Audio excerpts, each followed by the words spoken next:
वाराणसी के प्राचीन घाटों से कुछ दूर, जहाँ गंगा की लहरें जीवन और मृत्यु की गाथाएं कहती हैं, एक ऐसा शमशान था जिसकी कहानियां सूरज ढलते ही हवा में खुल जाती थी। लोग कहते थे कि वहाँ एक दुष्ट राक्षस का वास था। उसका नाम क्या था कोई नहीं जानता था, लेकिन उसकी भयावहता हर उस व्यक्ति की आंखों में झलकती थी जिसने गलती से भी रात के अंधेरे में शमशान की ओर देखा था। वो न केवल राख और धुएं का संरक्षक था, बल्कि उन आत्माओं का भी भक्षक था जो मुक्ति नहीं पा सकी थी। उसकी आंखें अंगारे सी दहकती थी और उसकी हंसी इतनी भयानक थी कि वो पत्थर को भी चीरते। इस भय और अनिष्ट के बीच एक गुमनाम नायिका का आगमन हुआ। उसका नाम जानकी था, पर गांव में उसे कोई नहीं जानता था। वो एक अकेली निस्वार्थ युवती थी जो एक भयंकर महामारी में अपने पूरे परिवार को खो चुकी थी। उसके पास न तो घर था, न कोई सहारा और न ही कोई पहचान। उसका चेहरा धूल और आंसुओं से सना रहता था और उसकी आंखें उतनी ही गहरी और रहस्यमयी थीं जितनी की रात का अंधेरा। वो दिन में गंगा घाट पर भिखारियों के साथ बैठती और रात में किसी टूटी हुई झोपड़ी में या मंदिर की सीढ़ियों पर सो जाती। किसी को पता नहीं था कि वो कहाँ से आई थी या उसका अतीत क्या था। वो सचमुच एक गुमनाम छाया थी। एक रात जब अमावस्या की काली छाया शमशान पर गहरी हो रही थी, तो जानकी ने एक अजीब सा सपना देखा। उसके सपने में उसके माता पिता प्रकट हुए जो शमशान के भीतर से पुकार रहे थे, जानकी हमें मुक्ति दिलाओ, हम यहाँ फंसे हुए हैं उस दुष्ट राक्षस के चंगुल में। जानकी नींद से अचानक जाग उठी। उसका दिल जोरों से धड़क रहा था। उसे समझ नहीं आया कि ये सपना था या कोई संकेत, लेकिन उसके माता पिता की दर्द भरी आवाज उसके कानों में गूंज रही थी। उसी रात एक अजीब सी बेचैनी उसे शमशान की ओर खींचने लगी। डर के बावजूद अपने परिवार के प्रति उसके प्रेम ने उसे आगे बढ़ने की शक्ति दी। जैसे ही वो शमशान के करीब पहुंची, हवा में जलती हुई लकड़ियों और मांस की दुर्गंध के साथ एक भयानक कंपन महसूस हुआ। पेड़ों की छायाएं डरावनी लग रही थीं और उल्लू की आवाजें और भी भयावह थीं। उसने देखा कि शमशान के बीचों बीच जहां चिताएं जल रही थीं,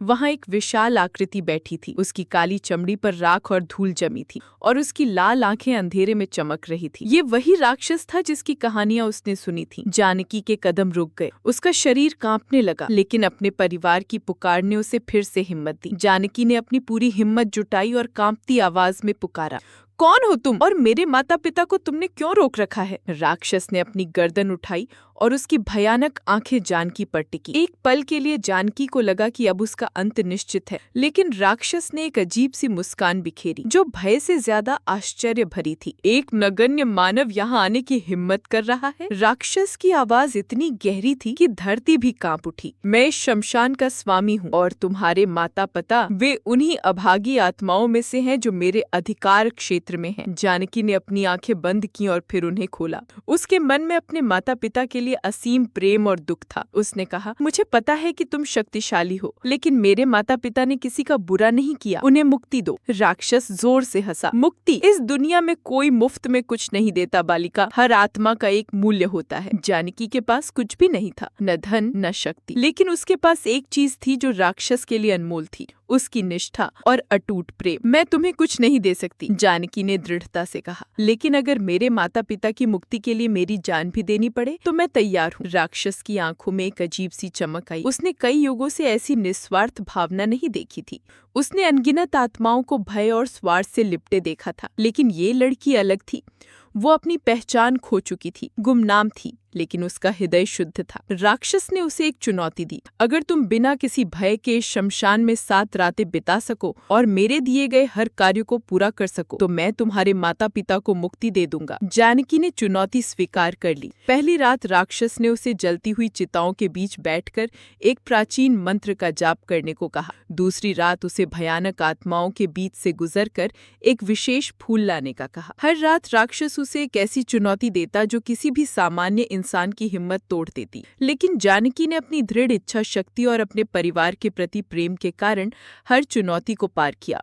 उसकी गुमनामी अब उसकी शक्ति बन गई थी। उसके पास खोने के लिए कुछ नहीं था, लेकिन जीतने के लिए सब कुछ। 7वीं रात को जानकी पूरी तरह से थक चुकी थी, लेकिन उसकी आंखों में अभी भी चमक थी। राक्षस उसके सामने खड़ा था। अब उसकी भयानक छवि थोड़ी कम डरावनी लग रही थी। उसने जानकी की ओर देखा और एक लंबी सांस ली। तुमने मुझे आश्चर्यचकित कर दिया बालिका। कई युगों में मैंने ऐसी निडरता और निस्वार्थ भावना नहीं देखी। राक्षस ने अपने हाथ उठाए और शमशान में एक दिव्य प्रकाश फैला। जानकी ने देखा कि उसके माता पिता की आत्माएं प्रकाश में विलीन हो रही थीं, मुक्ति पाकर ऊपर जा रही थीं। उसकी आंखों से खुशी के आंसू बह निकले। राक्षस ने कहा, तुमने मुझे मुक्ति दिलाई है जानकी, मैं अब इस शमशान का दास नहीं रहूंगा। उसने बताया कि वो भी एक शापित आत्मा था जो सदियों से यहाँ बंधा हुआ था। उसे केवल एक शुद्ध हृदय ही मुक्त कर सकता था, और वो शुद्ध हृदय जानकी का था, जिसकी गुमनामी ने उसे बिना किसी अपेक्षा के कार्य करने की शक्ति दी। राक्षस अपनी राक्षस छवि छोड़कर एक शांत और प्रकाशवान आत्मा में बदल गया और आकाश में विलीन हो गया। जानकी अब अकेली नहीं थी। उसने न केवल अपने माता पिता को मुक्ति दिलाई थी, बल्कि एक राक्षस को भी उसके शाप से मुक्त किया था। शमशान अब उतना डरावना नहीं लगता था।